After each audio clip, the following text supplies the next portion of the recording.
لله الذي هدانا لهذا وما كنا لنهتدي لولا أن هدانا الله لقد جاءت رسل ربنا بالحق الصلاة والسلام على رسول المصدق والمصطفى الأمجد والمحمود الأحمد أبي القاسم محمد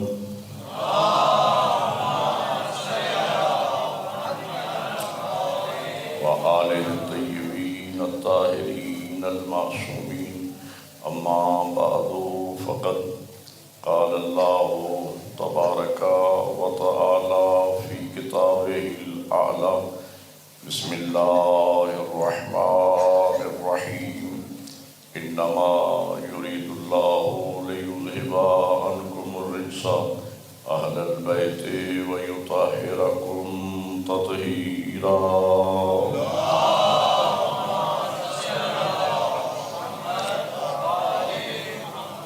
وقال رسول الله صلى الله عليه وآله وسلم: أول ما خلق الله نوري أنا وعلي من نور واحد. بلند الصلوات.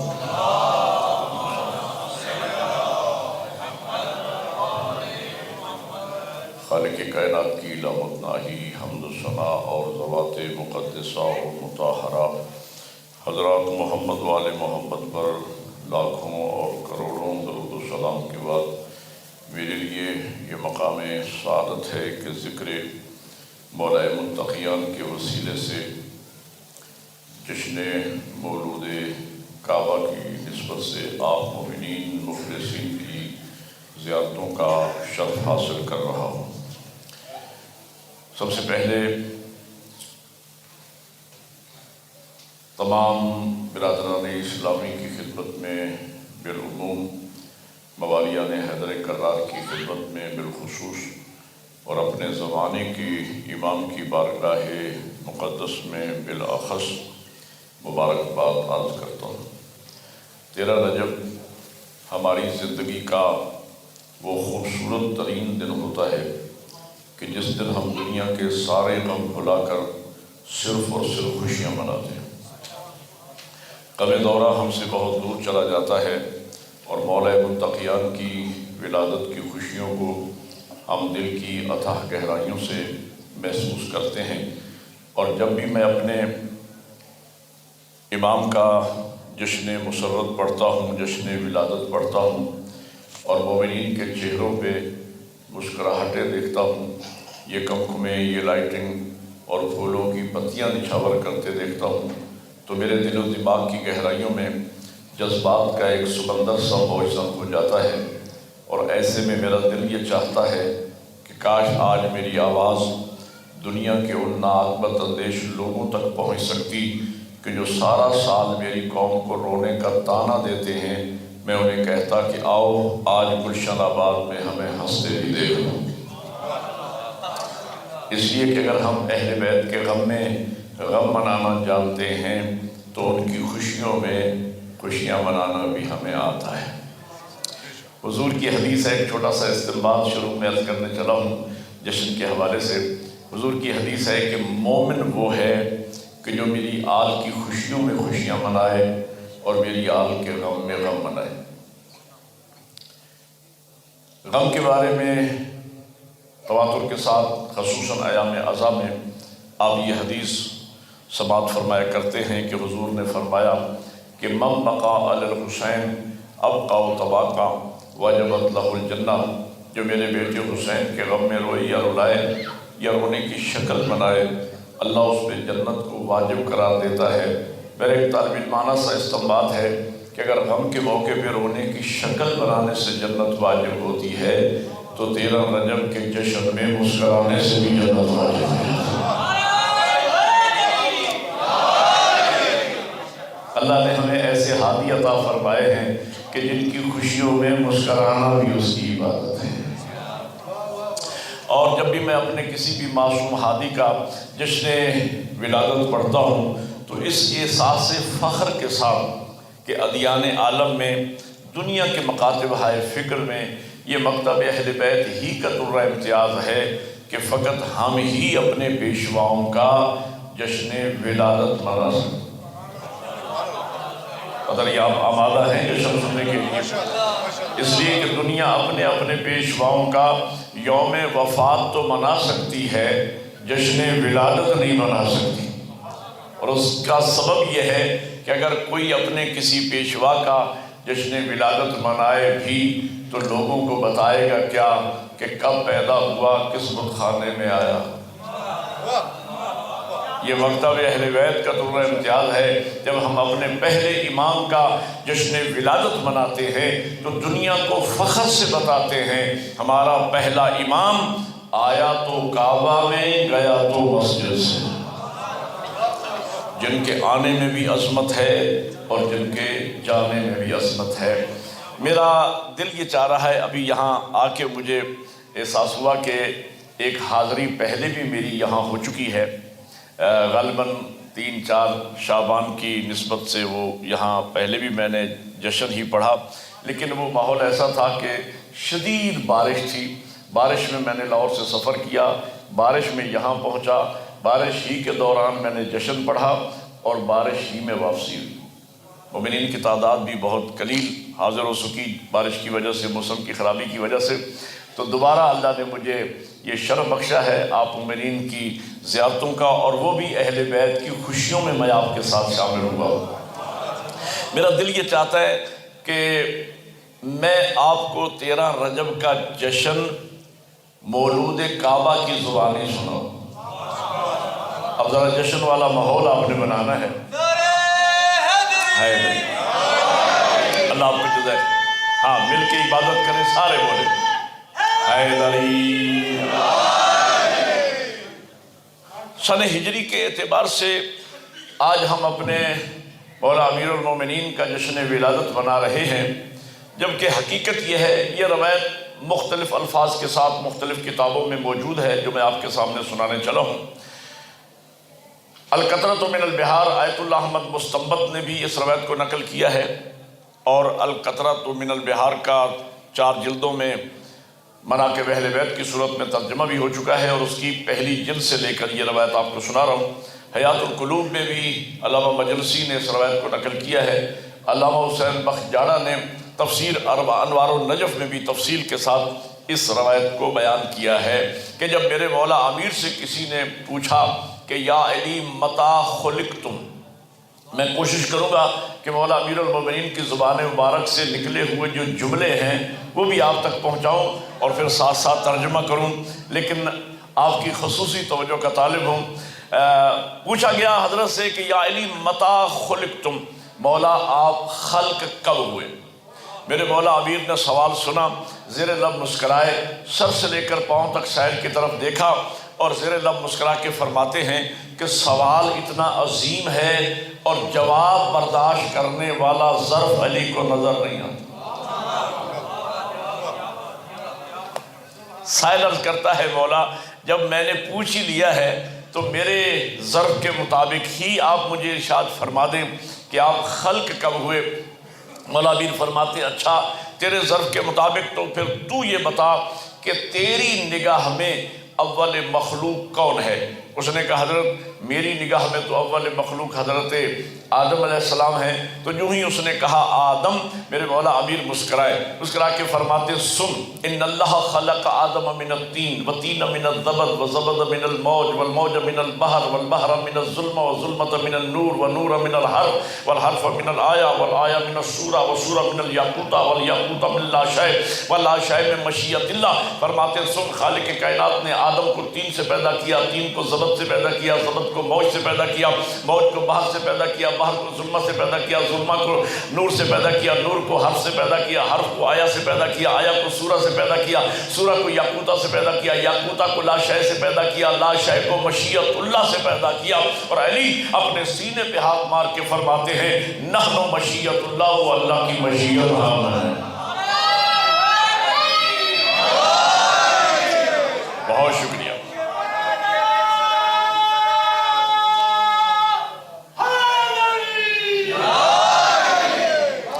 بڑی مہربانی۔ اس نے عرض کیا حضرت میں نے آپ سے عرض کیا تھا کہ آپ کی تخلیق کب ہوئی، بات آپ نے اپنے اوپر روک دی۔ فرمایا اچھا اگر سننا ہی چاہتا ہے تو پھر علی سے سن، ان اللہ خلق نور محمد قبل ان یخلق السماوات والارض والعرش والکرسی واللوح والقلم وجبرائیل ومیکائیل واسرافیل وعزرائیل وآدم ونوح وابراہیم واسماعیل واسحاق ویعقوب والانبیاء والمرسلین والموت والحیات قبل 424,000 سنہ۔ ترجمہ کروں آپ کے سامنے؟ مولا امیر فرماتے سن، خالق کائنات نے آسمان، زمین، عرش، کرسی، لوح و قلم، جبرائیل، میکائیل، اسرافیل، عزرائیل، آدم، نوح، ابراہیم، اسماعیل، اسحاق، یعقوب، انبیاء، مرسلین، موت اور حیات سے بھی 4,24,000 سال پہلے نور محمد کو پہلے بنایا، کائنات اللہ نے بعد میں بنائی۔ کائنات اللہ نے بعد میں بنائی۔ اکیلا نور پیغمبر اول مخلوق ہے؟ نہ، میں نے ابھی حدیث آپ کے سامنے پڑھی، شیعہ سنی کتب میں موجود ہے۔ حضور نے فرمایا آنا وعلی من نور واحد، میں اور علی ہم ایک نور سے ہیں۔ نبی اس حدیث کے ذریعے بتانا یہ چاہ رہے تھے جب سے میں ہوں تب سے علی ہے۔ یہ دو ہستیاں اول مخلوق ہے نہ؟ فرمایا الفاطمۃ بضعۃ منی، فاطمہ میرا حصہ ہے، فاطمہ میرا جز ہے۔ ایام فاطمیہ میں اس حدیث پر میں نے 5 مجالس پڑھی۔ ایک نقطہ آپ کے سامنے میں عرض کیے دیتا ہوں آپ سے دعا لینے کے لیے۔ حضور نے فرمایا الفاطمۃ بضعۃ منی، فاطمہ میرا حصہ ہے، جگر کا ٹکڑا نہیں، فاطمہ میرا حصہ ہے۔ کیوں فرمایا؟ اس لیے کہ قرآن مجید میں اللہ اپنے محبوب کے لیے ارشاد فرما رہا ہے لَقَدْ كَانَ لَكُمْ فِي رَسُولِ اللَّهِ أُسْوَةٌ حَسَنَةٌ، حضور کی حیات طیبہ تمہارے لیے رول ماڈل ہے۔ اور حضور کی حیات طیبہ فقط مردوں کے لیے رول ماڈل نہیں ہے، مومنات کے لیے بھی رول ماڈل ہے۔ تو حضور مومنات کے لیے رول ماڈل کیسے بنیں گے؟ اسی لیے حضور نے فرمایا الفاطمۃ بضعۃ منی، فاطمہ میرا حصہ ہے۔ اگر میں رسول ہوں فاطمہ میری رسالت کا حصہ ہے، اگر میں نبی ہوں فاطمہ میری نبوت کا حصہ ہے۔ یعنی جناب سیدہ کی سیرت اور پیغمبر کی سیرت مل کر یہ اسوہ بنتی ہے مومنین و مومنات کے لیے۔ اور حضور کی اس حدیث سے یہ پتا چلا، فرمایا الفاطمۃ بضعۃ منی، فاطمہ میرا حصہ ہے، یعنی میں کل ہوں اور فاطمہ میرا جز ہے، اور کل بغیر جز کے مکمل نہیں ہوتا۔ بتانا یہ تھا جب سے میں ہوں تب سے زہرا ہے۔ یہ 3 ہستیاں اول مخلوق ہیں نہ؟ فرمایا الحسن والحسین ریحانۃ، آیا حسن و حسین میری خوشبو ہیں۔ اب آپ خصوصی توجہ فرمائیں گے، حسن و حسین میری خوشبو ہیں، کیا مطلب؟ میں رسالت کا گل ہوں، حسنین میری خوشبو ہیں۔ اور آپ جانتے ہیں خوشبو کبھی پھول سے جدا نہیں ہوتی۔ بتانا یہ تھا جب سے میں ہوں تب سے حسنین ہے۔ یہ 5 ہستیاں اول مخلوق ہے نہ؟ فرمایا اولنا محمد، اوسطنا محمد، آخرنا محمد وکلنا محمد، ہمارا پہلا بھی محمد ہے، ہمارا درمیانی بھی محمد ہے، ہمارا آخری بھی محمد ہے، اور جب سے پہلا محمد ہے تب سے آخری محمد ہے۔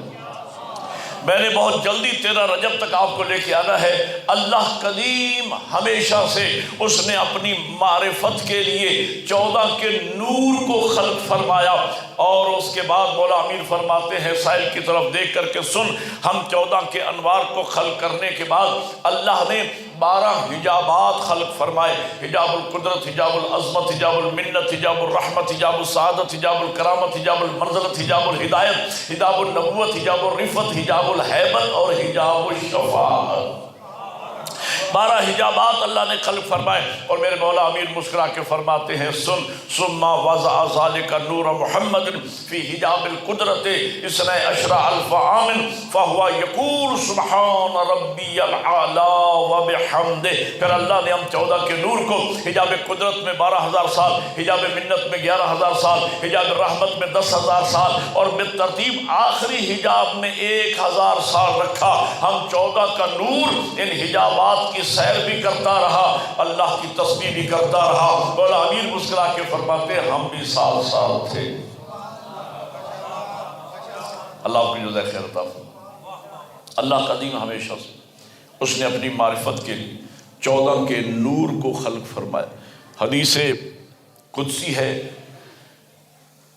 کنت کنزا مخفیا، اللہ فرماتا ہے میں ایک چھپا ہوا خزانہ تھا، میں نے چاہا کہ میں پہچانا جاؤں۔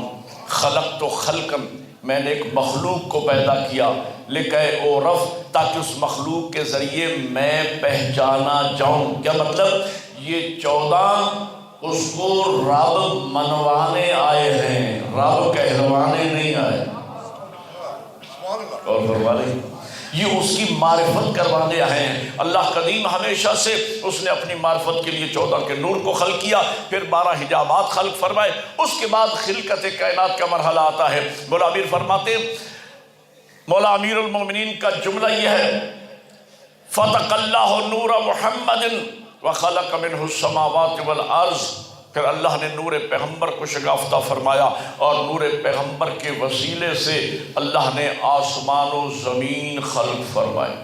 یہ حدیث قدسی بھی آپ سنا کرتے ہیں، لولا کا لما خلقت الافلاک، حبیب اگر آپ کو خلق کرنا مقصود نہ ہوتا تو ہم افلاک ہی نہ بناتے۔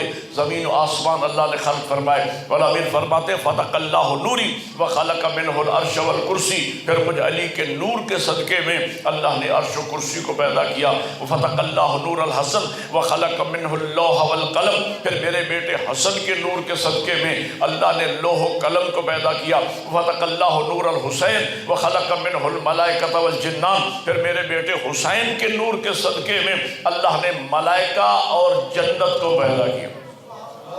مولا امیر فرماتے، اب سر اٹھائیے گا جو جشن سننے آئے ہیں، مولا امیر فرماتے مقصت الملائکۃ، ملائکہ خلق ہو چکے تھے، بل لا یعلمون التسبیح والتقدیس والتمجید والتہلیل، مگر ملائکہ نہیں جانتے تھے کہ تسبیح کیسے کرنا ہے، تقدیس کیسے کرنا ہے، تمجید کیسے کرنا ہے۔ اب پتہ نہیں آپ کس انداز میں سنیں گے، بہرحال میں جشن کا جملہ کہنے لگا ہوں۔ مولا امیر فرماتے حللنا، ہم 14 نے کہا لا الہ الا اللہ، حللت الملائکۃ لتحلیلنا، ملائکہ نے ہم سے سن کے کہا لا الہ الا اللہ۔ کبرنا، کبرنا، ہم 14 نے پڑھا اللہ اکبر، کبرت الملائکۃ لتکبیرنا، ملائکہ نے ہم سے سن کے کہا اللہ اکبر۔ حمدنا، ہم 14 نے پڑھا الحمدللہ، حمدت الملائکۃ لتحمیدنا، ملائکہ نے ہم سے سن کے کہا الحمدللہ۔ سبحنا، ہم 14 نے پڑھا سبحان اللہ، سبحت الملائکۃ لتسبیحنا، ملائکہ نے ہم سے سن کے کہا سبحان اللہ۔ مولا امیر فرماتے ہم تسبیح کرتے گئے، ملائکہ سیکھتے گئے، ہم تمجید پڑھتے گئے، ملائکہ سیکھتے گئے، ہم تحمید کہتے گئے، ملائکہ سیکھتے گئے۔ تو جو سیکھے وہ شاگرد، جو سکھائے وہ استاد۔ یہی وجہ ہے کہ یہ ملائکہ نہ آدم کے دروازے پہ رکتے ہیں، نہ نوح کے دروازے پہ رکتے ہیں، نہ ابراہیم کے دروازے پہ رکتے ہیں، نہ موسیٰ اور عیسیٰ کے در پہ رکتے ہیں، اور ہم اہل بیت کے گھروں میں ہماری اجازت کے بغیر داخل نہیں ہوتے۔ کیوں؟ اس لیے کہ نحن معلم الملائکہ، ہم ان کے استاد ہیں، یہ ہمارے شاگرد ہیں۔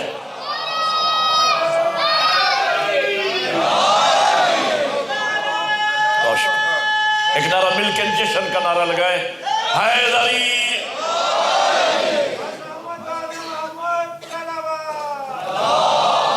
صلی اللہ علیہ وسلم۔ نحن معلم الملائکہ، ہم ان کے استاد ہیں، یہ ہمارے۔ علامہ حسین بخش جاڑا نے تفسیر انوار النجف میں، قبلہ میرے استاد معظم بھی تھے، میں نے قبلہ سے قصب فیض بھی کیا، تو انوار النجف کی پہلی ہی جلد میں انہوں نے یہ روایت نقل کی ہے، اور مناقب کی بھی پہلی جلد میں یہ روایت موجود ہے کہ جبرائیل آئے وحی لے کر، وحی کا سلسلہ ابھی رکا ہے، اور جبرائیل ابھی بارگاہ رسالت میں موجود ہیں کہ ادھر سے مولا متقیان کی آمد، امیر المومنین، امام المتقین علی ابن ابی طالب۔ کوئی دل میں ٹھنڈک پیدا ہو رہی ہے یا نہیں؟ بولو یار، یہ ٹھنڈک کی بات پتہ ہے میں کیوں کر رہا ہوں؟ جشن ہے نا بھائی، میں نے جشن پڑھنا ہے۔ یہ میں ٹھنڈک کی بات پتہ ہے کیوں کر رہا ہوں؟ یہ بجلی ہے نا، کرنٹ، اس کے دو اثر ہیں۔ یہ ایک ہی وقت میں ہیٹر بھی جلاتی ہے، اے سی بھی چلاتی ہے۔ اللہ نے میرے امیر آقا کے نام میں بھی دوہرا اثر رکھا ہے۔ علی کا نام سن کے منافق کے دل میں ہیٹر جل جاتا ہے، مومن کے دل میں اے سی لگ جاتا ہے۔ تو آپ کے دلوں میں ٹھنڈک پیدا ہوئی ہے نا۔ اور اگلا جملہ اگر میں نہ کہوں تو مجھے تسلی نہیں ہوتی۔ جشن کا جملہ ہے، اب آپ کس انداز میں سماعت فرمائیں گے؟ جملے میرے نہیں ہیں، علامہ حسین بخت جاڑا صاحب قبلہ کا جملہ ہے۔ سونے کے پانی سے لکھنے کے مترادف جملے قبلہ فرمایا کرتے تھے کہ نام علی سنتا ہر کوئی ہے لیکن کلیجہ مقدر والوں کا ٹھنڈا ہوتا ہے۔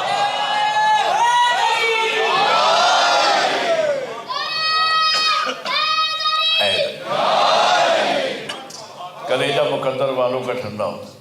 مولا متقیان کی آمد ہوئی۔ جیسے ہی جبرائیل نے مولا کائنات کو آتے دیکھا تو قبلہ نے یہ روایت نقل فرمائی کہ جبرائیل سوئے تعظیم کھڑے ہو گئے۔ میں 13 رجب کے بالکل قریب آ گیا۔ حضور جانتے ہیں، استفسار فرمایا۔ استفسار اس سوال کو کہا جاتا ہے جو جانتے بوجھتے ہوئے اس لیے پوچھا جائے کہ دوسروں کو بھی پتہ چل جائے۔ حضور جانتے ہیں، استفسار فرمایا تاکہ روایت بنے، کتابوں میں لکھی جائے اور مطالعہ کر کے علماء مومنین کو وہ روایت سنائیں۔ حضور نے پوچھا کہ جبرائیل آپ علی کی تعظیم کے لیے کیوں کھڑے ہوتے ہیں؟ جبرائیل عرض کرتا ہے اللہ کا رسول مجھ سے بہتر جانتا ہے۔ حضور مجھ سے سننا چاہتے ہیں تو میں بتا دیتا ہوں کہ میں مولا علی کی تعظیم اسی طرح کرتا ہوں جیسے ہر شریف شاگرد اپنے استاد کی تعظیم۔ پیغمبر فرماتے جبرائیل علی تیرے استاد کا؟ حضور یہ بڑی تفصیلی بات ہے، فرمایا مختصر بیان کرو۔ جبرائیل عرض کرتا ہے اللہ کے نبی لما خلقنی اللہ، جب اللہ نے مجھ جبرائیل کے نور کو خلق کیا، سألنی اللہ، اللہ نے مجھ سے ایک سوال کیا، یا جبرائیل من انتا و من انا، اے جبرائیل تو کون ہے اور میں کون ہوں؟ تو میں نے جواب دیا کہ انتا انتا و انا انا، مالک تو ہے، میں۔ جب میں نے یہ جواب دیا تو سوال دوبارہ ہوا، یا جبرائیل من انتا و من انا، اے جبرائیل تو کون ہے اور میں کون ہوں؟ پھر میں نے وہی جواب دیا کہ انتا انتا و انا انا، لیکن میں سمجھ گیا کہ اگر میرا جواب مکمل ہوتا تو دوبارہ سوال نہ ہوتا۔ تیسری مرتبہ سوال ہوا، یا جبرائیل من انتا و من انا، اے جبرائیل تو کون ہے اور میں کون ہوں؟ تو پھر میں نے وہی جواب دیا کہ انتا انتا و انا انا، مالک تو ہے، میں ہوں۔ علامہ اظہر زیدی صاحب قبلہ جب یہ روایت بیان کرتے تھے نا اور اس بات پہ آتے تھے تو ایک زومانہ جملہ فرمایا کرتے تھے کہ جب بات تو میں تک پہنچے، جبرائیل عرض کرتا ہے یا رسول اللہ میں عالم مشکل میں تھا کہ میں کیا جواب دوں۔ وَإِذَا نُودِيتُ خَلْفِي، سلطانہ علی والا، وَإِذَا نُودِيتُ خَلْفِي، پیچھے سے ایک آواز آئی، یا جبرائیل قُلْ فِي جواب ربک انتا ربی الجلیل وَأَنَا عَبْدُكَ الذَّلِيلُ، اے جبرائیل اپنے پروردگار کے حضور یوں کہو تو میرا جلیل بزرگ برتر پالنے والا ہے، میں تیرا ایک حقیر سا عبد ہوں۔ یا رسول اللہ جب میں نے یہ جواب دیا اس کے بعد سوال نہیں ہوا، اب میں مطمئن ہو گیا کہ میرا جواب مکمل ہوا، لیکن فوراً میرے دل میں خیال پیدا ہوا کہ میں اپنا موصل تو دیکھوں، میں اپنا مہربان تو دیکھوں، میں اپنا استاد تو دیکھوں۔ وَإِذَا رَأَيْتُ خَلْفِي، اور جو ہی میں نے پیچھے مڑ کے دیکھا فَهُوَ عَلِيٌّ بْنُ أَبِي طَالِبٍ، مل کے حیدری، تو وہ میرے استاد علی ابن ابی طالب تھے۔ یہ میں نے مولا متقیان کی زبان مبارک سے ان کی روایت آپ کو سنائی، اور ان جملوں کے لیے میں نے یہ پوری روایت عربی میں آپ کو سنائی، ان جملوں کے لیے۔ حضور فرماتے یا جبرائیل کم سنوں کا، اے جبرائیل تیری عمر کتنی ہے؟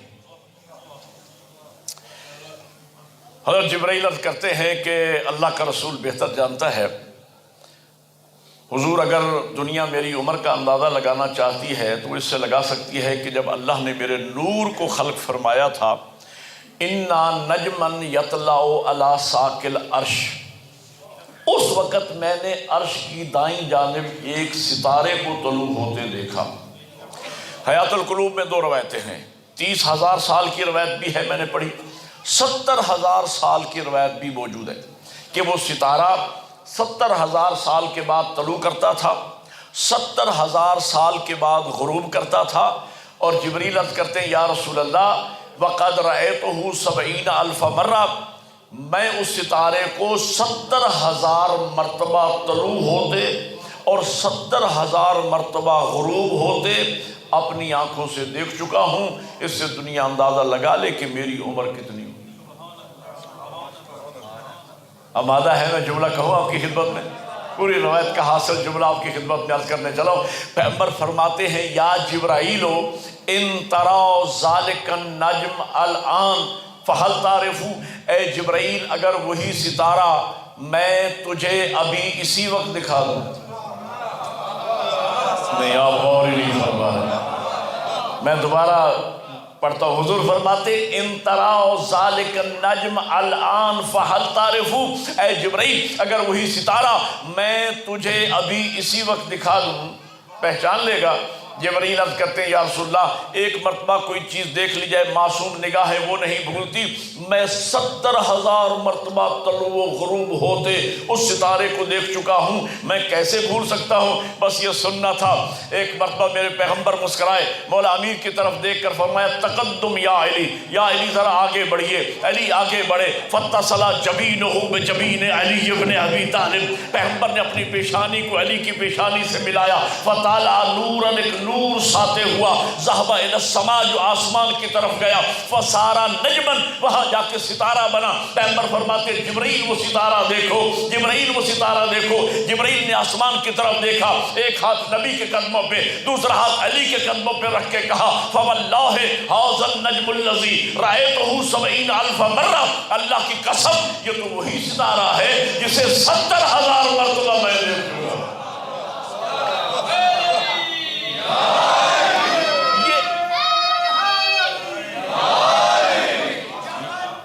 ہاں علی مل کے بلند آواز سے، گلی گلی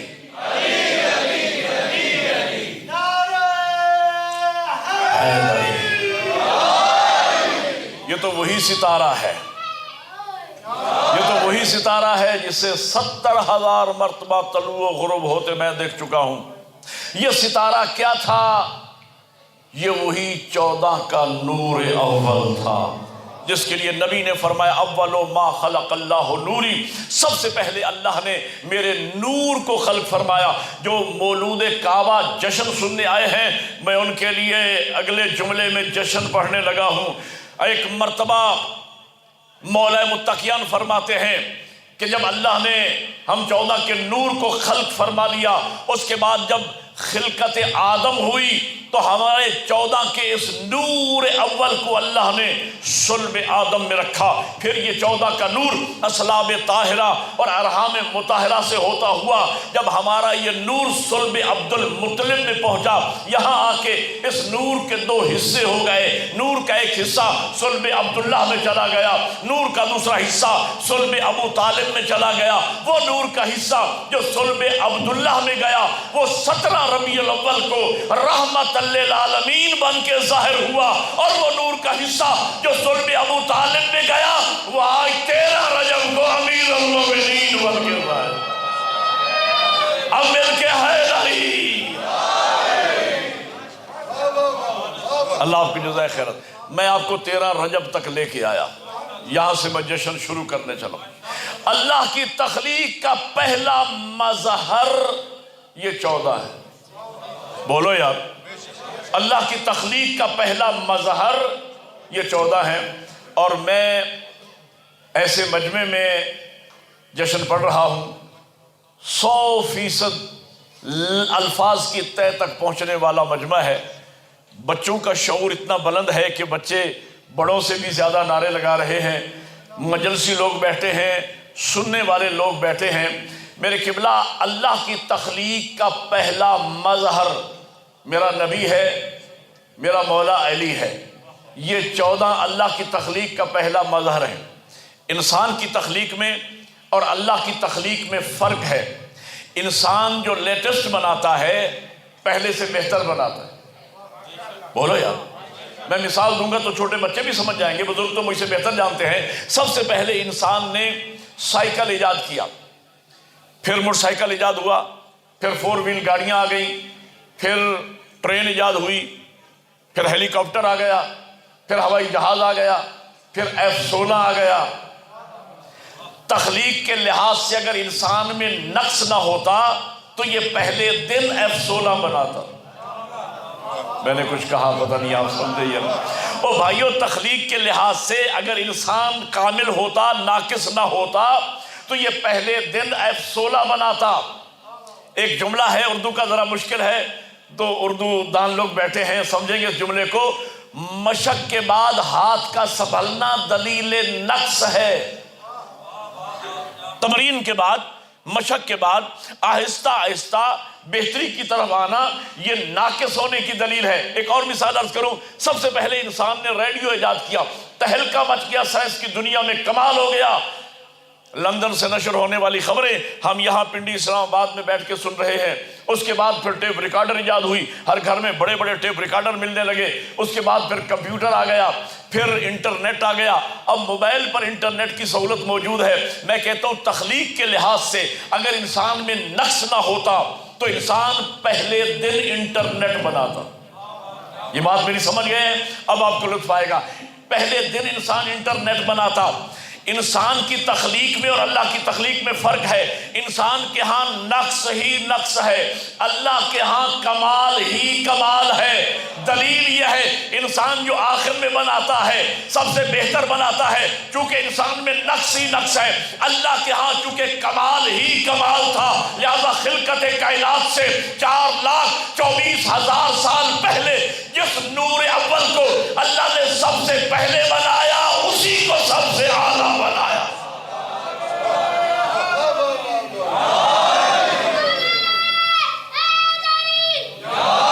اور پھر ان جیسا کسی کو نہ بنایا۔ توجہ ہے یا نہیں؟ پھر ان جیسا کسی کو نہ بنایا۔ یہ مخلوق اول۔ اب میرے جیسا ایک چھوٹا طالب علم مولود کعبہ کی عظمت کو کیا بیان کرے؟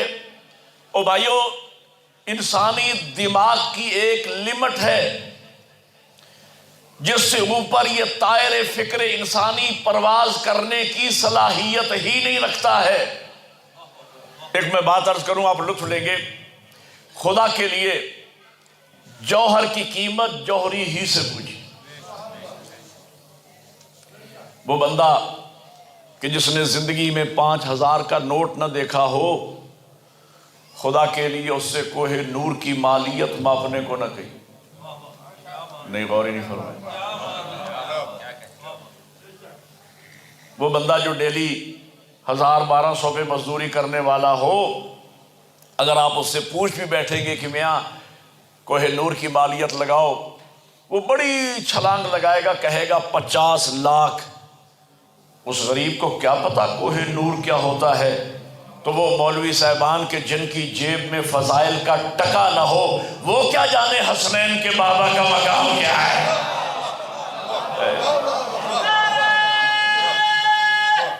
حیدری۔ جب ہم مولا امیر المومنین کے فضائل کی طرف نگاہ کرتے ہیں، اب میں نے سنی سنائی باتیں آپ کے سامنے نہیں کرنی، مولود کعبہ کے حوالے سے چند نئی باتیں عرض کرنا ہے۔ ہم جب مولا متقیان کے فضائل کی طرف نگاہ کرتے ہیں تو ہمیں یوں لگتا ہے جیسے فضائل علی کے تعاقب میں۔ مجھے خوشی ہو رہی ہے 80% لوگوں نے لفظ تعاقب کو سمجھ کے مجھے دعا دی ہے۔ باقیوں کے لیے میں ترجمہ کی دیتا ہوں۔ جب ہم مولا امیر المومنین کے فضائل کی طرف نگاہ کرتے ہیں تو ہمیں کبھی نہ لگا کہ علی فضیلتوں کے پیچھے جا رہے ہو۔ خدا کی قسم، ہم نے فضائل کو علی کے پیچھے بھاگتے دیکھا۔ حیدری، دلیل مجھے بتائیے، علی کو سورہ دہر کی تمنا یا سورہ دہر کو علی کی ضرورت؟ بولو یار۔ اگر تو مدینے کا یتیم، اسیر اور مسکین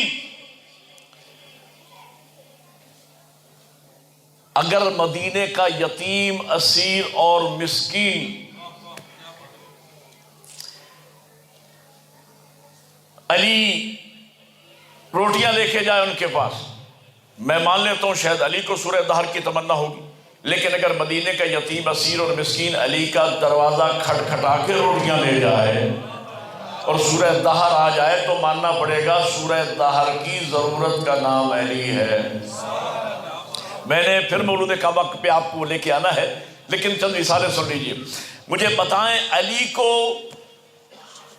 علم کی تمنا یا علم کو علی کی ضرورت؟ اگر تو میرے مولا امیر جائیں علم مانگنے کے لیے تو علی کو علم کی تمنا، اور اگر علی بلا کے علم دیے جائیں تو ماننا پڑے گا علم کی ضرورت کا نام علی ہے۔ کل میں نے پتوں کی لاہور کے علاقے میں جشن پڑھا، وہاں میں نے ایک جملہ کہا، یہاں بھی سنائے دیتا ہوں۔ مولانا شبلی نوانی نے سیرت النبی کتاب میں ایک عجیب جملہ لکھا، جملے کو سمجھیے گا۔ وہ یہ لکھتے ہیں کہ صاحب یہ جو 1400 سال سے چرچا ہے کہ علی نے خیبر فتح کیا اور کوئی بڑا کمال کر دیا علی نے، اور ممبروں پر اور کتابوں میں شیعان نے حیدر کرار اس کا بڑا ذکر کرتے ہیں، کہنے لگے فتح خیبر کے معاملے میں علی کا کوئی کمال نہیں۔ بات بڑی عجیب لکھی، فتح خیبر کے معاملے میں علی کا کوئی کمال نہیں۔ بات یہ لکھی کہ صاحب فتح خیبر کا معاملہ تو اللہ نے ازل سے پہلے ہی دن سے علی کے مقدر میں لکھ دیا تھا۔ اب جو یہ بات سمجھا ہے اسے نتیجے میں لطف آئے گا۔ وہ تو اللہ نے پہلے ہی دن سے فتح خیبر کا معاملہ، اگر یہ بزرگان توجہ فرمائیں گے، پہلے ہی دن سے اللہ نے فتح خیبر کا معاملہ علی کے مقدر میں لکھ دیا تھا۔ وہ تو علی کے مقدر میں لکھا جا چکا تھا، وہ تو علی ہی سے فتح ہونا تھا، اس میں کوئی علی کا کمال نہیں ہے۔ میں نے کہا نوانی صاحب علی کے مقدر کی کہانی بڑی عجیب ہے۔ کعبہ میں آنا علی کا مقدر، بولو یار، کعبہ میں آنا علی کا مقدر، آغوش پیغمبر علی کا مقدر، لوح رسالت علی کا مقدر، دوش پیغمبر علی کا مقدر، بستر پیغمبر علی کا مقدر، بدر کا فاتح ہونا علی کا مقدر، احد میں ذوالفقار کا آنا علی کا مقدر، خندق کا کل ایمان بننا علی کا مقدر، خیبر میں علم کا ملنا علی کا مقدر، خیبر میں کرار غیر فرار قرار پانا علی کا مقدر، زہرا جیسی بیوی علی کا مقدر، حسنین جیسے لال علی کا مقدر۔ علی کے مقدر کو دیکھ کر مجھے تو یوں لگتا ہے کہیں کاتب تقدیر بھی علی کا چاہنے والا تو نہیں ہے۔ اب مل کے آئے غریب، اللہ آپ کو جزائے خیر ہوتا ہے، مل کے بلند آواز ہے غریب۔ مجھے بتائے علی کو ولایت کی تمنا یا ولایت کو علی کی ضرورت؟ بولو یار، اگر تو میرے مولا امیر جائیں انگوٹھی لے کر سائل کے در پہ اور آئے ولایت آ جائے، میں مانتا ہوں علی کو ولایت کی تمنا ہوگی، لیکن اگر سائل حالت رکوع میں آ کے انگوٹھی لے جائے اور آئے ولایت آ جائے تو ماننا پڑے گا ولایت کی ضرورت کا نام علی ہے۔ منزل غدیر پر میرے پیغمبر نے مولا متقیان کی امامت و ولایت اور خلافت بلا فصل کا اعلان فرمایا۔ یہ مناقب کی روایت ہے جو آپ کو سنا رہا ہوں۔ اور ایک الگ خیمہ لگایا، وہاں مولا امیر کو بٹھایا، حکم دیا اصحاب و صحابیات کو جاؤ باری باری جا کے علی کو مبارک دو۔ دو آدمیوں نے عجیب انداز میں علی کو مبارک دی، ایک کا میں نے نام لینا ہے، ایک کا نہیں لینا۔ ایک شخص آیا، بخن بخن لک ابن ابی طالب۔ بخن بخن کا معنی مبارک مبارک نہیں ہے، بارک اللہ یا مبارک یہ بھی عربی کی لفظیں ہیں۔ بخن بخن کا معنی ہے واہ واہ واہ واہ واہ واہ واہ واہ یا علی، آج آپ تمام مومنین و مومنات کے مولا ہو گئے سوائے میرے۔ اس کا مطلب ہے کچھ لوگ متوجہ ہیں۔ ایک جگہ میں نے یہ جملہ کہہ دیا، ایک بزرگ کھڑا ہو گیا، کہا مولانا اس نے تو دل میں کہا تھا آپ کو کیسے پتا چلا؟ میں نے کہا سنا ہے چہرے کو دل کی کتاب کہے۔ ایک اور شخص ہے جس کا میں نے نام لینا ہے، تاریخ میں جس کا نام ساسا ابن سوہان لکھا ہے۔ یہ میرے مولا امیر کی ولایت کا عارف، علی کا شیعہ۔ یہ ساسا ابن سوہان یہ میرے مولا امیر کا صحابی بھی تھا، مولا علی کا شاگرد بھی تھا، اور بڑے پائے کا خطیب تھا۔ ظاہر صاحب نہج البلاغہ کا شاگرد تھا، اور خطیب بھی ذو معنی خطیب تھا۔ ذو معنی خطیب کسے کہتے ہیں؟ یہ جملے میں سفید ریش بزرگوں کے لیے عرض کر رہا ہوں۔ ہمارے پاک و ہند میں ایک خطیب گزرے ہیں ذو معنی خطیب، علامہ سید اظہر حسن زیدی، جن بزرگوں نے ان کی زیارت کی ہے۔ مجھے بھی طالب علمی زمانے میں جب میں جامع المنظر میں پڑھتا تھا، آخری دنوں میں مجھے ان کی زیارت کا شرف حاصل ہوا، اور پہلی مرتبہ میں نے ان کو علامہ مفتی جعفر حسین صاحب قبلہ کے چہلم کے موقع پہ کربلا گام شاہ میں سنا۔ اور اس وقت چند دنوں کے بعد پھر ان کا بھی انتقال ہو گیا۔ حالت ان کی ایسی نہیں تھی آنے کی، لیکن ظاہر ہے کہ ایک بڑی رفاقت انہوں نے گزاری تھی مفتی صاحب کے ساتھ، تو ان کو لایا گیا ممبر پہ، 4 آدمیوں نے ان کو بٹھایا، پکڑ کے بیٹھے، اور 2-3 منٹ کے بعد کوئی ایک آدھ جملہ وہ فرمایا کرتے تھے۔ ان کے جملے اب بھی میرے کانوں میں گونج رہے ہیں۔ فرمانے لگے کہ میں آیا ہوں اور یہاں لوگ کہہ رہے ہیں کہ مفتی صاحب مر گئے۔ فرماتے مفتی صاحب تو بڑے عظیم مومن عالم آدمی تھے، جبکہ ہمارا کوئی عام مومن نہیں مرتا۔ اور لطف آپ نے لینا ہے، ذو معنی خطیب عظیم عالم نے فرمایا ہمارا کوئی عام مومن نہیں مرتا۔ اگلا جملہ سننے والا ہے، فرماتے ہیں ہم نہ مرنے والوں کی محبت میں مریں اور کیسے مر جائیں۔ مومن مرتا نہیں ہے، مومن کا ہوتا ہے انتقال۔ بہرحال انہوں نے گفتگو کی، بڑی عظیم گفتگو، وہ میرے موضوع سے مطابقت نہیں رکھتی ہے۔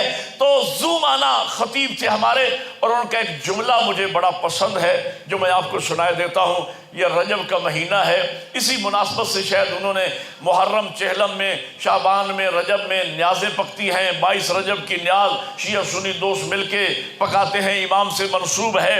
اور نیاز اس پر انہوں نے جملہ کہا کہ لوگوں کے بچوں میں اور ہمارے بچوں میں فرق یہ ہے کہ لوگوں کے بچے نازوں سے پلتے ہیں، ہمارے بچے نیازوں میں پلتے ہیں۔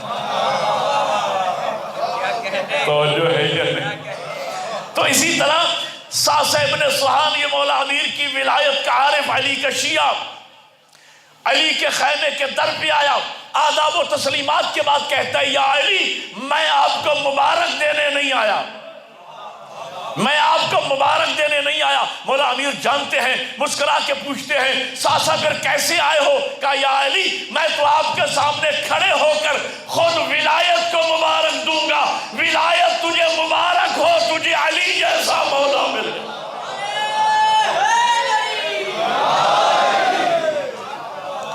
اللہ نے میرے امیر آقا کو، یہاں روک کر ایک جملہ عرض کرنا چاہتا ہوں، اللہ نے میرے امیر آقا کو منزل غدیر پر امیر المؤمنین بنایا، اور امیر المؤمنین کا لقب اللہ نے علی کے لیے آسمانوں سے نازل فرمایا۔ ایک بات اور یاد رکھنا، میرے بزرگ بہتر جانتے ہیں، میں عزیز بچوں کے لیے عرض کر رہا ہوں، امیر المؤمنین کا لقب خاص ہے میرے مولا علی ابن ابی طالب کے ساتھ۔ بعض پروٹوکول مخصوص ہوتے ہیں، جل جلالہ ربی یہ ذات توحید کا پروٹوکول ہے، آپ کسی نبی یا امام کے نام کے ساتھ جل جلالہ نہیں لگا سکتے۔ صلی اللہ علیہ وآلہ وسلم یہ ہمارے نبی کا پروٹوکول ہے، علیہ السلام یہ اہل بیت علیہ السلام کا پروٹوکول ہے، رضی اللہ تعالی عنہ یہ پیغمبر کے مخلص اصحاب کا پروٹوکول ہے، رحمت اللہ علیہ یہ بزرگان دین کا پروٹوکول ہے۔ اسی طریقے سے بعض پروٹوکول مخصوص ہوتے ہیں۔ اللہ نے علی ابن ابی طالب کے لیے امیر المومنین کا خطاب آسمانوں سے نازل فرمایا، اور پیغمبر نے علی کو امیر المومنین بنایا۔ یہ لقب مخصوص ہے میرے مولا علی کے ساتھ۔ دمت و ساقبہ کی پہلی جلد سے لے کر میں یہ روایت پڑھ رہا ہوں، میرے مولا حسن مجتبیٰ کو کسی مومن نے پکارا یا امیر المومنین، میرے مولا حسن فرماتے ہیں آج کے بعد مجھے امیر المومنین نہ کہنا، سائل عرض کرتا ہے فرزند رسول کیا آپ امیر المومنین نہیں؟ کہا بے شک میں امیر المومنین ہوں۔ کہا مولا میں آپ کو امیر المومنین کہوں؟ فرمایا نہ، یہ لقب اللہ نے خاص کر دیا ہے میرے بابا علی ابن ابی طالب کے ساتھ، تو اللہ نے یہ مخصوص کیا۔ اور یاد رکھنا، حلالی موالی میرے سامنے تشریف فرما ہے، یاد رکھنا اللہ نے میرٹ پر میرے امیر آقا کو امیر المومنین کا لقب عطا فرمایا۔ علی کے شرف دیکھ کر، علی کی خدمات دیکھ کر، علی کے فضائل دیکھ کر اللہ نے علی کو میرٹ پر امیر المومنین بنایا۔ یہ لقب تھا علی کا، یہ لباس تھا علی کا۔ علی کے دشمنوں کو علی کا یہ لقب پسند آ گیا، چرا کے لے گئے۔ ایک بات میں کہتا ہوں، علامہ زیدی صاحب کی بلا فرمایا کرتے تھے بیٹا جس بات میں زور ہو نا اس پہ زور نہیں لگانا پڑے، اس بات میں زور اتنا ہے کہ مجھے زور لگانے کی ضرورت نہیں پڑے گی۔ بڑی مہربانی، چلو کوئی بندہ تو سمجھ کے بولا ہے میرے ساتھ، جس بات میں زور ہونا اس پہ زور نہیں لگانا پڑتا۔ بات بڑی خوبصورت ہے، امیر المومنین کا لقب اللہ نے علی کے لیے بنایا، علی کے شرف دے کر۔ یہ لباس تھا علی کا، جچتا تھا علی کے تن پہ، علی کے دشمنوں کو علی کا یہ لباس پسند آ گیا، چرا کے لے گئے۔ تو میں عرض کرتا ہوں اگر بادشاہ کا لباس فٹ پاتھ پہ بیٹھے ہوئے کسی فقیر کو پہنا دیا جائے تو وہ جوکر ہی تو لگے۔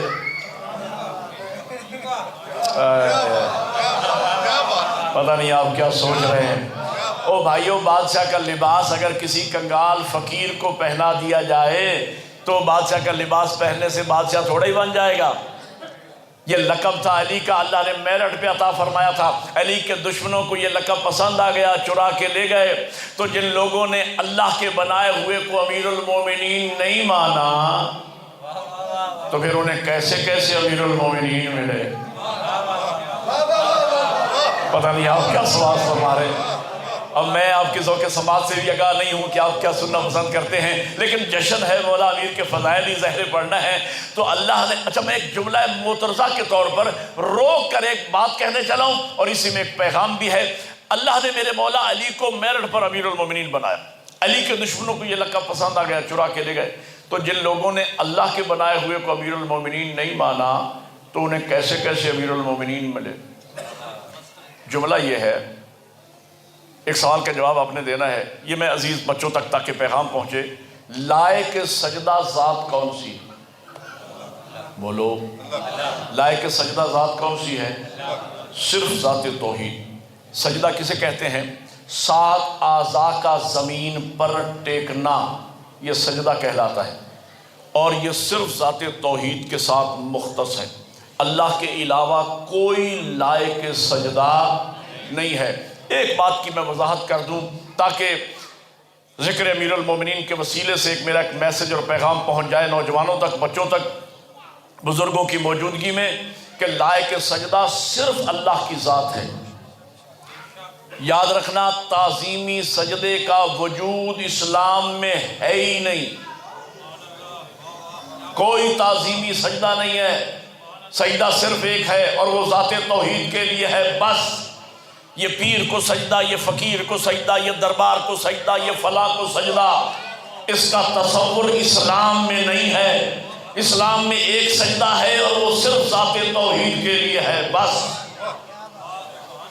بولو یار میرے ساتھ، وہ سجدہ مخصوص ہے ذات توحید کے ساتھ، کوئی تعظیمی سجدہ نہیں ہے۔ اور ایک بات اور بھی یاد رکھنا، اگر تعظیمی سجدے کا وجود، دلیل سنیے، اگر تعظیمی سجدے کا وجود اسلام میں ہوتا تو مجھے بتاؤ بعد از خدائے بزرگ تو ہی قصہ مختصر ذات کون سی؟ بولو، رسول اللہ کی ذات ہے۔ اگر تعظیمی سجدے کا وجود اسلام میں ہوتا تو کبھی تو مولا کائنات نبی کو تعظیمی سجدہ، کبھی تو جناب سیدہ مولا کائنات کو تعظیمی سجدہ کرتی۔ ایک حدیث ملتی ہے، ایک حدیث مطالعے کے بعد عرض کر رہا ہوں، علماء اعلام موجود ہیں، میں بزرگان کی موجودگی میں ایک حدیث ملتی ہے، وہ بھی کنڈیشنل جملہ ہے۔ حضور نے فرمایا اگر اللہ کے علاوہ کسی کو سجدہ کرنا جائز ہوتا تو میں ہر بیوی کو حکم دیتا کہ وہ شوہر کو سجدہ کرے۔ اگر اللہ، اس کا مطلب ہے اللہ کے علاوہ نگاہ رسالت میں کوئی لائق سجدہ نہیں ہے، کوئی تعظیمی سجدہ نہیں ہے۔ اگر تعظیمی سجدے کا، کبھی تو مولا کائنات حضور کو سجدہ کرتے، جناب سیدہ مولا کائنات کو تعظیمی سجدہ کرتی، اور سرکار ابوالفضل العباس مولا حسین کو تعظیمی سجدہ کرتے۔ کوئی تعظیمی سجدہ نہیں ہے، لائق سجدہ صرف خدا کی ذات ہے۔ تو جن انسانوں کا مقدر پھوٹا اور انہوں نے اس ذات کو سجدہ نہ کیا جو لائق کے سجدہ ذات تھی، تو پھر ان کی پیشانی کیسی کیسی خسیس چیزوں کے سامنے جھکی۔ وہ انسان کبھی پتھر کے سامنے جھکا، کبھی گائے کے سامنے جھکا، کبھی مورتی کے سامنے جھکا، کبھی آگ کے سامنے جھکا، کبھی سورج کے سامنے جھکا، کبھی درخت کے سامنے جھکا۔ کہاں انسان کہاں پتھر، کہاں انسان کہاں آگ، کہاں انسان کہاں درخت، کہاں انسان کہاں پتھر، لیکن ذوق سجدہ کو تسکین پھر بھی نہ ملی۔ کیوں؟ وہ ایک سجدہ جسے تم گرا سمجھتا ہے، ہزار سجدوں سے دیتا ہے آدمی کو نجات۔ اسے سجدہ نہیں کیا جو لائق سجدہ ذات تھی۔ اب میرا جملہ سمجھنا جس کے لیے میں نے آپ کو زحمت دی ہے، جو لائق سجدہ ذات تھی، جب اسے سجدہ نہ کیا تو پھر ان انسانوں کو خسیس خسیس چیزوں کے سامنے جھکنا پڑا۔ اسی طریقے سے اللہ نے میرٹ پر میرے امیر آقا کو امیر المومنین بنایا، تو جن لوگوں کا مقدر پھوٹا اور انہوں نے علی جیسے مولا کو امیر المومنین نہیں مانا، تو پھر انہیں کیسے کیسے امیر المومنین ملے؟ یزید امیر المومنین، ولید امیر المومنین، مروان ابن حکم امیر المومنین، عبد الملک ابن مروان امیر المومنین، شراب کے حوض میں غوطے لگانے والے امیر المومنین، نشہ کے عالم میں 2 کی جگہ 4 رکعت نماز پڑھانے والے امیر المومنین، ماں بہن اور بیٹی میں تمیز نہ کرنے والے امیر المومنین۔ آپ کی خاموشی دیکھ کر بات کر رہا ہوں، جمعے کی نماز بدھ کو پڑھانے والے، مل کے حیدری، جمعے کی نماز بدھ کو پڑھانے والے امیر المومنین۔ تو میں سوچتا یہ ہوں، اور جب امیر المومنین ایسے ہوں گے تو پھر مومن شمر جیسے ہوں گے۔ جملہ اگلا ہے جس کا میں نے وعدہ کیا، بات تاریخی کہنے چلو، بات تاریخی ہو تو نعرہ بھی جشن کا تاریخی لگا دینا، لیکن میری بات مکمل ہونے کے بعد جب ہم نے اس ہستی کو امیر المومنین مانا کہ جس سے اللہ نے میرٹ پر امیر المومنین بنایا تھا، تو کیا عزت افزائی ہوئی مومنوں کی۔ کون امیر المومنین؟ جو کعبہ میں آیا وہ امیر المومنین، جس نے زبان رسالت کو چوسا وہ امیر المومنین، جو آغوش پیغمبر میں پلا وہ امیر المومنین، جو دوش پیغمبر کا سوار بنا وہ امیر المومنین، جو بستر پیغمبر پہ سویا وہ امیر المومنین، جو بدر کا فاتح وہ امیر المومنین، احد میں جس کے لیے آسمانی اسرے آیا وہ امیر المومنین، جو خندق کا کل ایمان بنا وہ امیر المومنین، جو خیبر میں قرار غیر فرار قرار پایا وہ امیر المومنین، جسے سیدہ جیسی زوجہ ملی وہ امیر المومنین، جسے حسنین جیسے لال ملے وہ امیر المومنین۔ تو میں سوچتا یہ ہوں، اور جب امیر المومنین ایسا ہوگا تو پھر مومن خمینی جیسا ہوگا۔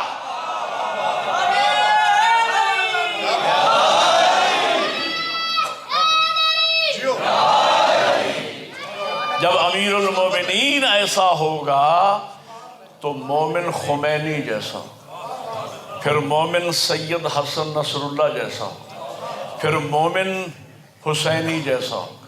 تو جو ہے یہ نہیں یار، جس شان کا مولا اللہ نے آج ہمیں دیا ہے تو مومن بھی تو اسی شان کا ہونا۔ بولو یار، میں آپ سے ایک سوال کرتا ہوں، دیکھیں میرے قبلہ، یہ آپ نے چراغاں کیا، پورے امام بارگاہ کو سجایا، اس چراغاں کا فائدہ، جشن کے اس چراغاں کا فائدہ صرف ایک صورت میں آپ کو ملے گا کہ اس جشن کے بعد مومنوں کے قلب روشن ہو جائے۔ اگر قلب روشن نہیں ہوئے تو چراغاں کا کوئی فائدہ نہیں۔ میں وہ روشن کرنے کا سبب عرض کرنا چاہتا ہوں 2-3 جملوں میں، اور زیادہ زحمت بھی آپ کو نہیں دینا ہے۔ تو میں کہنا یہ چاہ رہا تھا، اللہ نے، جب اللہ نے مولا ایسا دیا ہے، مولا ہو، سوچ کے جواب دینا مجھے، مولا ہو امام المتقین جیسا، تو مومن کیسا ہونا چاہیے؟ مومن بھنگی ہونا چاہیے؟ چرسی ہونا چاہیے، افیمی ہونا چاہیے، مومن بے نماز ہونا چاہیے، مومن بے ریش ہونا چاہیے، بولو یار، مومن آوارہ گرد ہونا چاہیے، مومن کیسا ہونا چاہیے؟ یار سوچنے کی بات ہے، جب اللہ نے مولا ایسا دیا ہے تو مومن بھی تو ویسا ہی ہونا چاہیے۔ اور ایک بھائیو، ناراض نہ ہونا، دوسرا موقع ہے، آپ نے عزت بخشی ہے، مجھے دوسری مرتبہ اور میں حاضر ہو گیا ہوں، اور میں چاہتا ہوں کہ عزیز نوجوانوں تک میرا پیغام پہنچے مولا کے اس جشن کی مناسبت سے۔ 14 کے نام یاد کر لینے والا شیعہ نہیں ہوتا، 14 کا کردار اپنانے والا شیعہ ہوتا ہے۔ قبلہ عالم تشریف فرما ہے، شیعہ کسے کہتے ہیں؟ اے مولود کعبہ کا شیعہ، اے علی ابن ابی طالب سے منسوب حیدری علوی کہلانے والا، علی کا شیعہ کسے کہتے ہیں؟ شیعہ کہتے ہیں نقش قدم پہ چلنے والے کو، پیروی کرنے والے کو شیعہ کہتے ہیں۔ او بھائیو، شیعہ میں اور محب میں فرق ہے۔ محب وہ ہوتا ہے جو علی کو مانے، شیعہ وہ ہوتا ہے جو علی کی مانے۔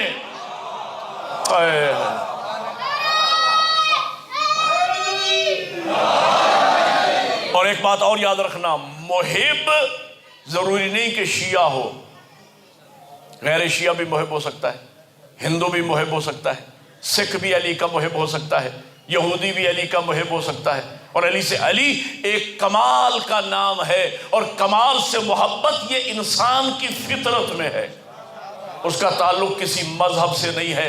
علی کمال کا نام ہے، اور کمال سے محبت سکھ بھی کرتے ہیں، عیسائی بھی کرتے ہیں، یہودی بھی کرتے ہیں۔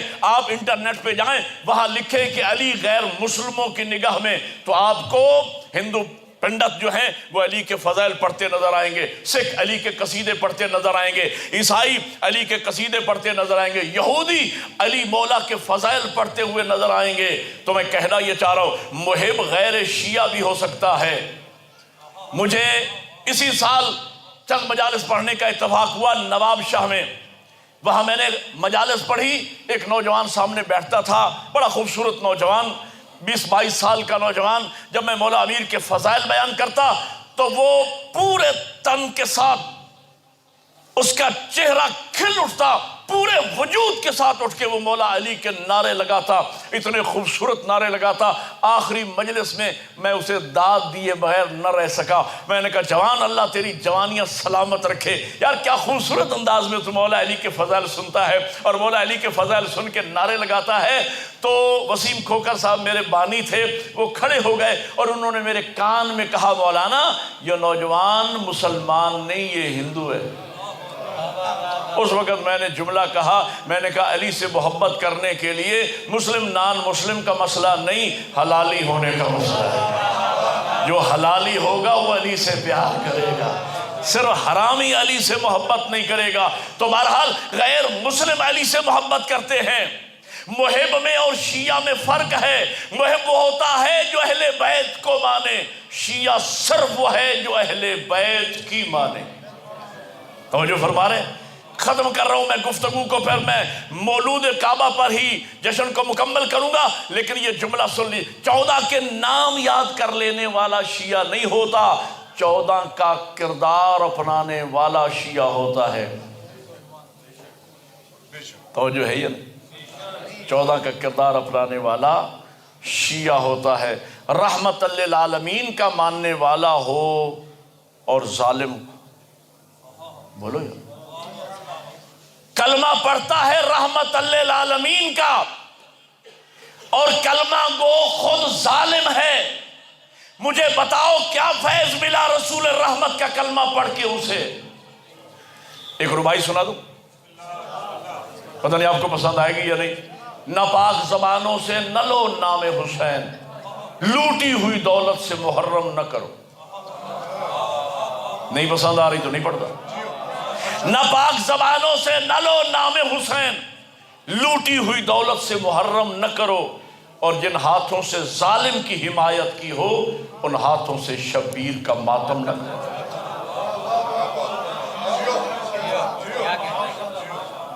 ہے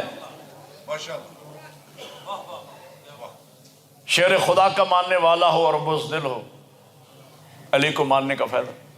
حسن مجتبیٰ کا شیعہ ہو اور مہمان نواز نہ ہو، سید الشہداء کا ماننے والا ہو اور موت سے ڈر جائے، زین العابدین کا ماننے والا ہو اور بے نماز ہو۔ چوتھے مقام پہ امامت و ولایت کا اقرار کرتا ہے زین العابدین کی، امام پیشوا زین العابدین کو مانتا ہے، ماننے والا خود بے نماز ہے۔ مجھے بتاؤ زین العابدین کی امامت و ولایت نے اسے کیا فیض پہنچایا ہے؟ ہمارے دل دکھے ہوئے ہیں۔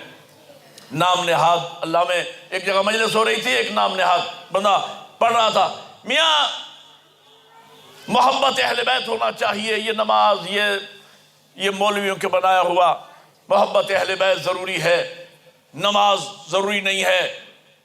میں نے وہاں پہ ایک جملہ کہا، میں نے کہا، اس کے بعد میں نے پڑھنا تھا، میں نے خطبہ نہیں پڑھا، میں نے بلا فصل ایک جملہ کہا کہ قرآن میں اللہ فرماتا ہے ان الصلاۃ کانت علی المؤمنین کتابا موقوتا، ہم نے وقت مقررہ پر نماز مومنوں پہ فرض کی ہے۔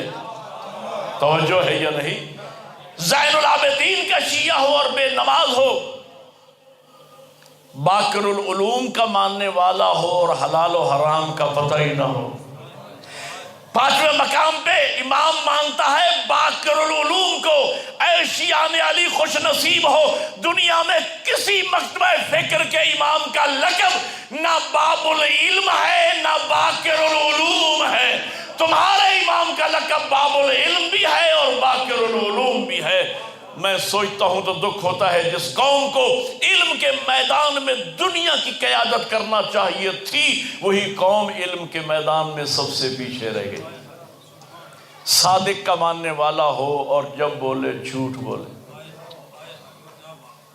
بس میں نے اتنا اشارہ کرنا تھا، یہ ضروری تھا تاکہ جشن سے ہمارے قلوب روشن ہو جائیں۔ اہل بیت کا نام لینے والا شیعہ نہیں ہوتا، سیرت اہل بیت، کردار اہل بیت کو پڑھو، سنو، سمجھو اور اس پہ عمل کرو، پھر تم حقیقی جعفری کہلاؤ گے، پھر حقیقی اہل بیت کے شیعہ کہلاؤ گے۔ تو میں کہنا یہ چاہ رہا تھا، مجھے بتاؤ علی کو کعبہ کی تمنا یا کعبہ کو علی کی ضرورت؟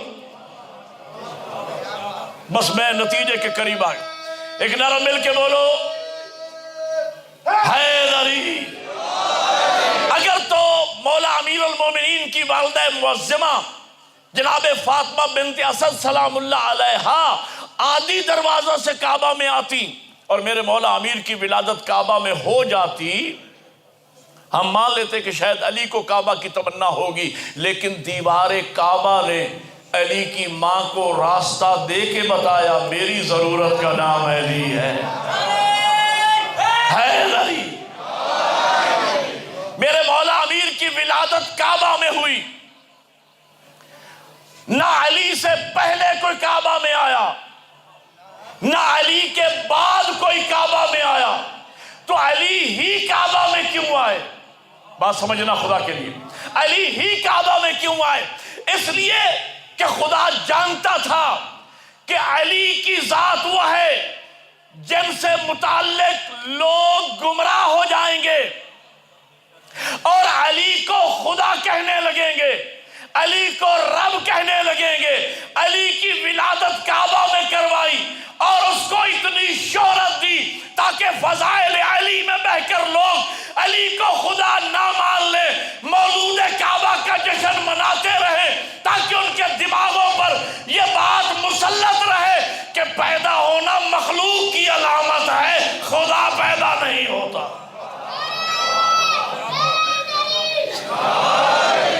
بڑی مہربانی، ہمارے ہادیوں نے ہمیں حکم دیا ہماری ولادت پہ ہمارا جشن مناؤ، ہماری شہادت پہ ہمارا تابوت اٹھاؤ۔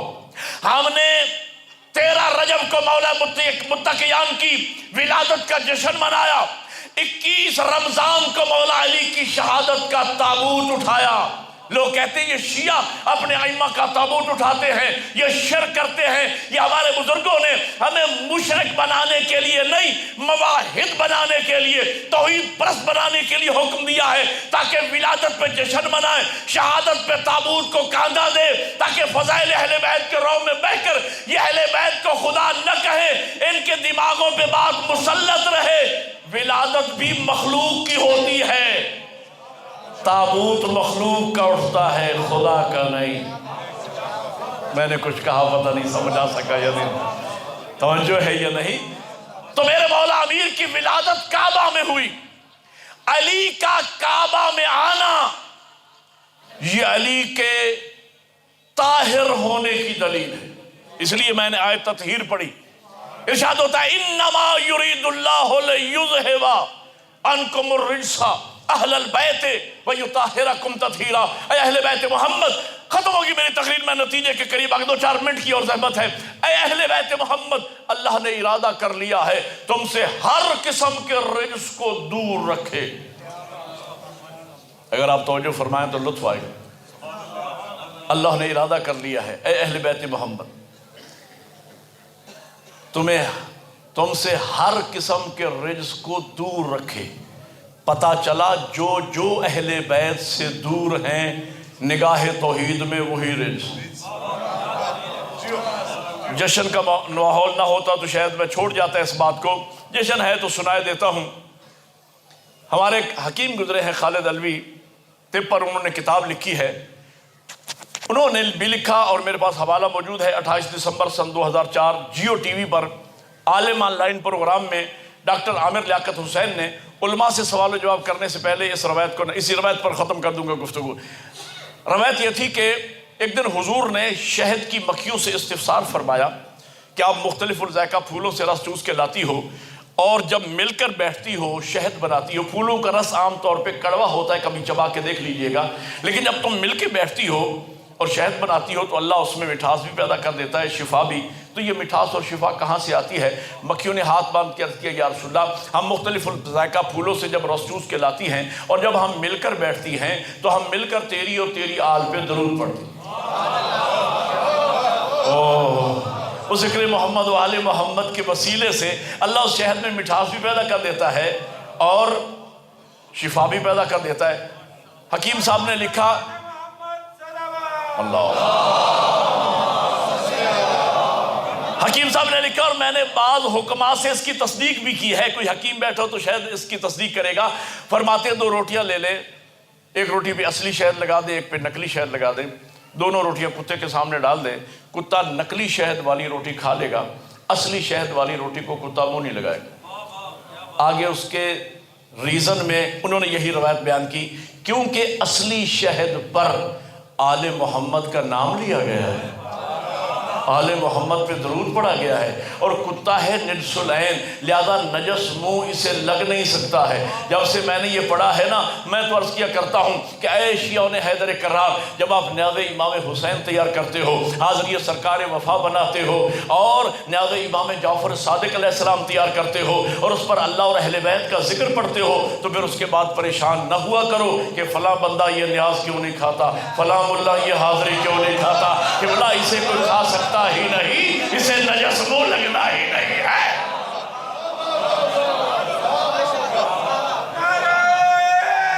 ایک نعرہ مل کے بولو حیدری۔ علی مولا کی ولادت کعبہ میں ہوئی، آخری جملہ، علی کا کعبہ میں آنا علی کے طاہر ہونے کی دلیل ہے۔ بات تاریخی ہو تو آخری نعرہ بھی تاریخی، اور میں آپ کے لیے دست دعا بلند کر دوں گا۔ میں نہیں چاہتا کہ آپ کو زیادہ زحمت دوں، اسی پر روک رہا ہوں۔ علی مولا کی ولادت کعبہ میں ہونا علی کے طاہر، علی کے پاک ہونے کی دلیل ہے۔ تمام فقہاء نے لکھا کہ کسی بھی شے کی طہارت کو ثابت کرنے کے 3 طریقے ہیں۔ مثلا اس رومال کے بارے سوال ہے کہ یہ پاک ہے یا نہیں۔ فقہاء کے نزدیک، تمام فقہاء کے نزدیک اس رومال کی طہارت 3 طریقوں سے ثابت ہو سکتی ہے۔ اگر اس رومال کا مالک کہہ دے یہ پاک ہے، آخری جملہ کہہ رہا ہوں، طہارت ثابت ہو گئی۔ دوسرا طریقہ، 2 عادل عالم مل کے گواہی دے دیں کہ یہ پاک ہے، طہارت ثابت ہو گئی۔ تیسرا طریقہ کہ انسان آنکھوں سے طہارت کو دیکھ لے۔ میں نے اس رومال کو آب کلیل میں دھویا اور دھو کے نچوڑ دیا تو طہارت آنکھوں سے دیکھ لی۔ تو تین طریقے کسی شے کی طہارت کو ثابت کرنے کے۔ پہلا طریقہ اس شے کا مالک کہے، دوسرا دو عادل عالم گواہی دیں، تیسرا طریقہ انسان آنکھوں سے طہارت کو دیکھ لے۔ اللہ نے آپ کے اور میرے امیر آقا کی طہارت تینوں طریقوں سے ثابت کی ہے۔ علی کے مالک نے کہا انما یرید اللہ، دو عالموں نے گواہی دی، جبرائیل آیت لے کر آئے، نبی نے بیان کی۔ تیسرا طریقہ کہ انسان آنکھوں سے طہارت کو دیکھ لے، اللہ نے پوری کائنات کو میرے امیر کی طہارت آنکھوں سے دکھا دی اور کہا جاہلو دیکھ لو، اگر پاک نہ ہوتا تو کعبہ میں کیوں آتا؟ مل کے